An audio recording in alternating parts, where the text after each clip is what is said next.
Calls to end injustice go unheeded. The Hall of Justice besieged. Help, called for, prayed for, never arrives. Protest signs block my escape from the courthouse. Black Lives Matter, defund police, Antifa, white privilege, reparations, tax the rich, and burn America down. Pushing my way through the horde, I make it down the steps and onto the after-dark streets of Los Angeles. Above, flames flicker in the hills. Smoke and smog muffle the sounds of sirens blaring, horns honking, and people yelling. To avoid inhaling the fumes, my necktie covers my nose and mouth. On this sultry summer night, sweat drips. I seek shelter from the helter-skelter generated by my client's exoneration, and a barstool offers a retreat from a day of media sparring. The bartender sets a basket of chips. Armani suit, flamboyant tie. He forms his fingers into the shape of the devil horn hand sign. Angelo Raguel's trademark. Before responding, I flaunt my colorful silk necktie and adjust the loop, which affords me a moment of reflection. The media hates these ties. Congratulations on the acquittal of your client. Thanks. The TV above the mirror-encased liquor cabinet shows the news, and my interviews dominate the coverage. Gained weight. I say just loud enough for the barkeep to hear. The mixologist answers, They say being on TV makes you look heavier. With an upward nod of my head and pursed lips, I ask, have you ever heard of a drink called the Devil's Circus? A favorite of a female patron. My client testified he drank one before the incident. I'll make it for you. Observing my image in the reflecting glass prompts a quick touch-up. I pat my kinky hair and swab my mustache as thick lips part to check my teeth. My hazel eyes dull with this vain review. I turn and survey this upscale lounge full of lawyer sharks mingling with opportunistic sycophants. My attention focuses on the few other Afro-American attorneys circulating among the white patrons. One of them passes by. He states, Black Lives Matter. Yes. We knuckle bump. The bartender brings the drink. It is an icy cherry-colored margarita with 2 red chili peppers cut and secured to the rim looking like devil horns. I remove the decoration to keep from spilling the full-to-the-brim cocktail and enjoy a sip. It appears nobody notices me on TV. Wrong. A woman approaches, nods up at the screen, and says, Self-defense. Told everyone. My legs open to allow the cutie passage. A whiff of skunkweed stimulates my sinus. She flops onto the adjacent seat, signals for refreshment, and projects a flash smile in my direction to communicate she expects I will cover the charge. My grin affirms the bargain. We're friends, She says while watching my celebrity client on the tube. An appropriate supportive nod confirms my understanding. She rotates to face me. Intimate. I raise my glass. She shakes her bosoms and suggests, Maybe you and I could be friends? A slight vibration of my head, a rise of eyebrows, and a lustful stare accompany my lips popping open, maybe. We make eye contact, and I notice her pupils dilate and contract as though the light fluctuates. This triggers a memory of something my mother told me, a sign of demon possession. A powerful sensation of déjà vu prompts a feeling we have looked into each other's eyes in the past. My glance away breaks our visual connection, and a sip distracts me. An obese assistant district attorney approaches and calls out, Mr. Raguel, He squeezes between our stools. you know why God can't find a good lawyer? My eye roll and glance at him expresses my loss of words. Impatient for an answer, he replies, Satan's got them all. The DA laughs at his own joke. Congrats on getting a cop killer freed. The vixen's libation arrives, a devil's circus, and the man behind the counter stops to check on me. I say to him, Chica Bonita, referring to the hottie. Looking her over, he crosses himself and says, Precaution. Wiping the counter, he adds, Protégé a tu familia. Mi esposa te de las gracias. Another swallow allows me to deliberate my response to the joke, and I respond, no one wants to defend God's reasons for letting evil roam. The hottie sipping the cocktail purchased by me says, Blaspheme. and slips around the DA's bulky frame, her eyes stable. She leans forward, displaying her feminine lures. The fat man smirks. Angelo would advocate for Satan just to prove God wrong.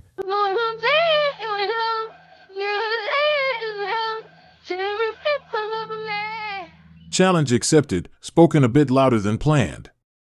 I intend on standing in front of God and proclaiming Martin Luther King's statement, and justice anywhere is a threat to justice everywhere. The hussy exclaims, Toast. as the three of us clink glasses. Her smooth skin glistens as she undulates and chants,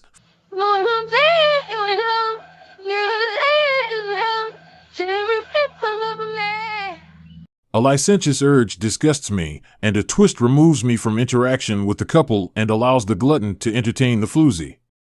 No doubt she has slept with everybody here.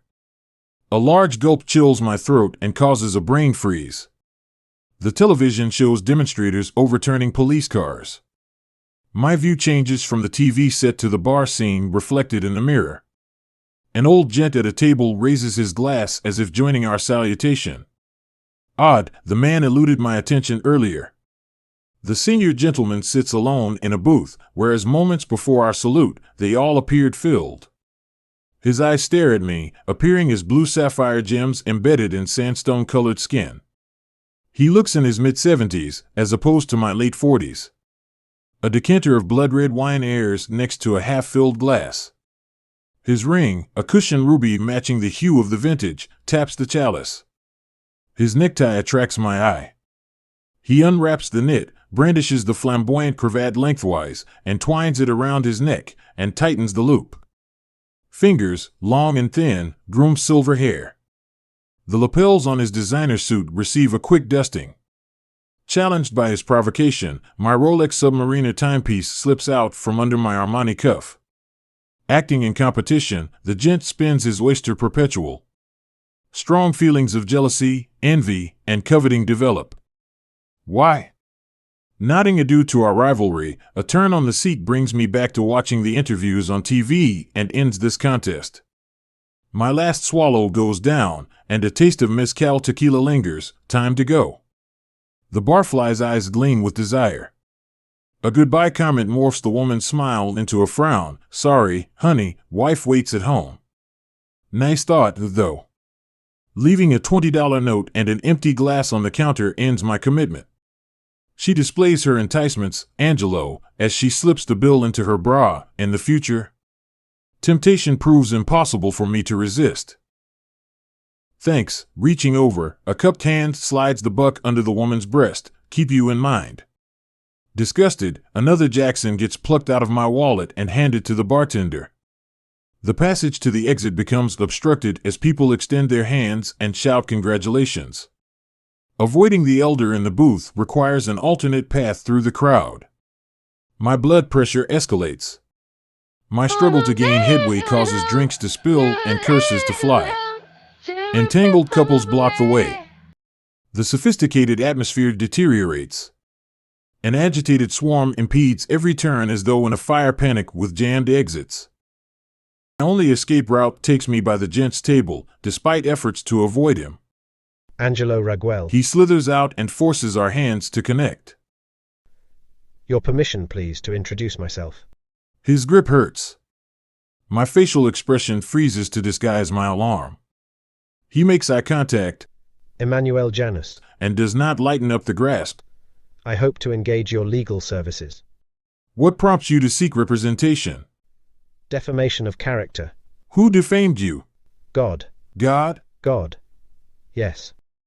How did God slander you?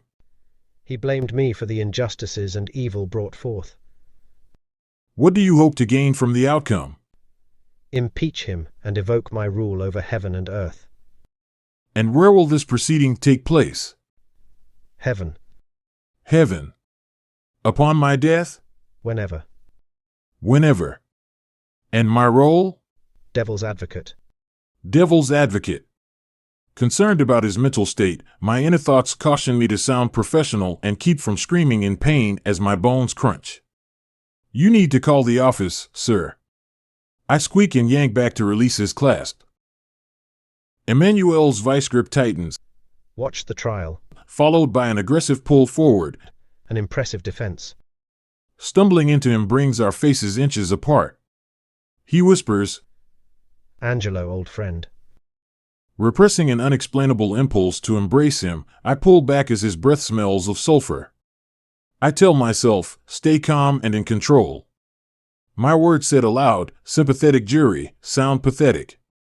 A sudden hypoglycemic attack overwhelms me, and perspiration beads and drips. Yes, seeking the same, sympathy and respect. He watches me wipe the sweat off. Adding to the noise and confusion, my nose bleeds. I show the old buzzard my bloody fingers. He glowers at me with tiny black pupils. A change in tactic stops my pulling back like a rabbit in the jaws of a wolf. Don't we all? Nauseated from one drink? Hoping to appease him, I say, please, call my office, and the secretary can arrange an appointment. His eyes lock on mine like those of a cobra on a mongoose, paralyzed prey. Intuition warns. The old man's pupils dilate and contract in rapid succession. We should talk. My mother's warning shouts in my head.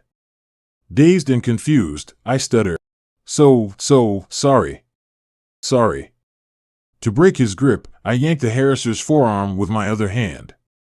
Once free, the hostile throng encroaches on my path, and the temperature rises, everyone sweats, and a smell of rotten eggs circulates. The chant,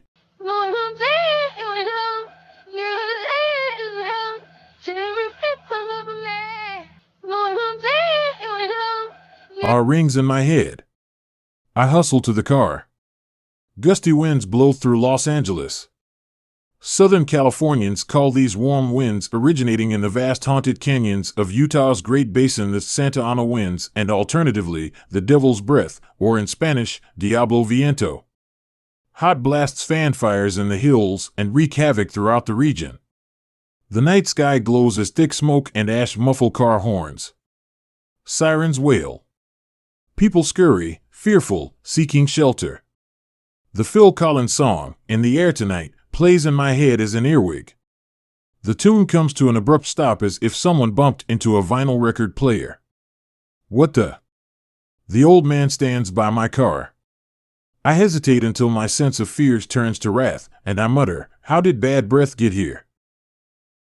Sorry to startle you. It's my habit, always rushing ahead.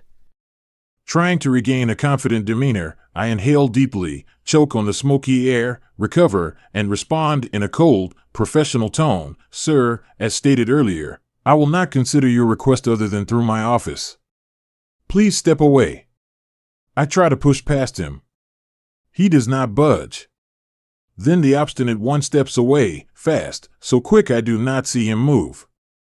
I stumble into my car as adrenaline rushes. I glance back at him as I settle in my auto and see my pursuer standing as if nothing strange occurred. I slam the car door closed, listen to the locks click, and breathe through my nose to calm the pumping of my heart. Safely sealed inside, I start the engine and look at him. The stalker taps his watch without looking at the time. What? I say aloud and view my car's digital dashboard clock. It reads moments before midnight. The hour grows late. I perceive his voice, loud and clear, though the window remains closed. His lips sealed, yet I hear him add, Drive carefully. He raises a cupped hand to his mouth, mimicking drinking. His voice in my head remarks, You've had a bit too much to drink. The SOB flashes a sharp-toothed smile. I conclude our telepathic conversation. Thank you, sir. Now, goodbye. He nods. The secured window apparently does not interfere with our mental communication. Keeping my eye in the rearview mirror as I step on the gas and zip onto the boulevard, I see the idiot wave his hand with his forefinger pointing, like a wizard casting a spell. I hear chanting again, and the smell of brimstone returns. Idiot, I say aloud as my focus changes from the mirror back to the road ahead. Red lights flash in my rearview mirror. What did I do wrong? Driving while black? I pull over. The policeman approaches the car. I roll down my window. Officer, I'm a lawyer. I have a gun and the permit in the glove compartment. Blue Lives Matter. Flash, bam, the bullet shoves me forward, and I grasp the steering wheel. I gasp for breath and focus on the glowing car clock. It's straight up midnight. Unable to move as if experiencing sleep paralysis, I struggle to stay aware but am exhausted beyond any sensation of tiredness.